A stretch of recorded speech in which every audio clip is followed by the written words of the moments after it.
Best performance of the season so far? You betcha. Last night, the Backs took down the Vernon Vipers 6-2, and they'll look to replicate that performance this afternoon when they take on the West Kelowna Warriors. Hi, and welcome to your Silverbacks Game Day Preview presented by the Woodshop for Sunday, May 2nd. And yes, we'll start with last night's big win for the Backs, a 6-2 score over the Vipers to keep pace with them. They are 3 points now behind the Vipers for top spot, but the Backs have a game in hand, and this is their game in hand. They got to take care of business against the Warriors.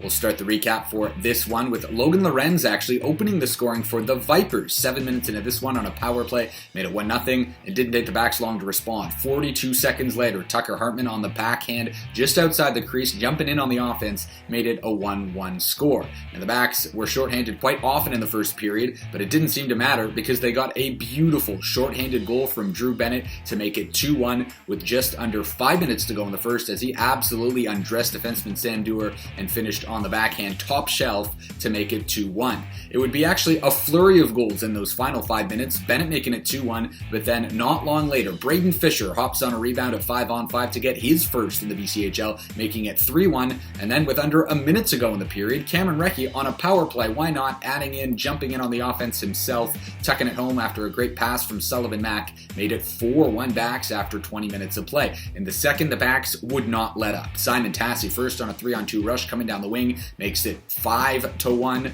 and then a beautiful individual effort as Sullivan Mack absolutely pasted Luke Pakalak to the boards, stole the puck, moved his way to the middle, and then pivoted and ripped a shot past James Porter Jr. to make it 6-1. All of this happening before the halfway mark of the game.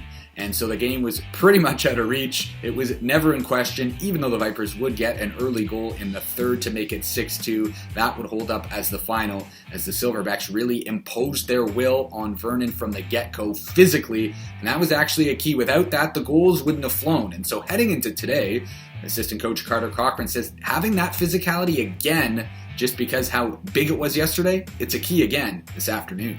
It led to everything. It was the key to our forecheck. It was the key to us getting onto pucks. It made their D just have less time and space, and there was a lot more bobbled pucks by them, or pucks just kind of thrown into areas, just hoping for things to happen, just because we were closing in on them so hard, which allowed our second efforts on pucks to be a lot quicker. And we created so much time and space for ourselves just by playing that style. Your Twin Anchors player to watch for tonight's game is Braden Fisher. As mentioned, he got the monkey off the back with his first in the BCHL yesterday, and those contributions from throughout the lineup will be key for the Backs. They had 6 different goal scorers yesterday. Fisher, with his first in the league, is your Twin Anchors player to watch for tonight's game. Today's game, in fact, as today it is a 4 p.m. puck drop. You can catch all the action on BCHL TV. And we will have the Bravey Motors pregame show, as always, starting 15 minutes before puck drop. That means we'll be on the air at 3:45 Pacific time with all your Silverbacks action. With a win today, Salmon Arm will be 1 point back of Vernon for top spot in the Vernon Pod standings. We hope you'll join us today just after 4 o'clock.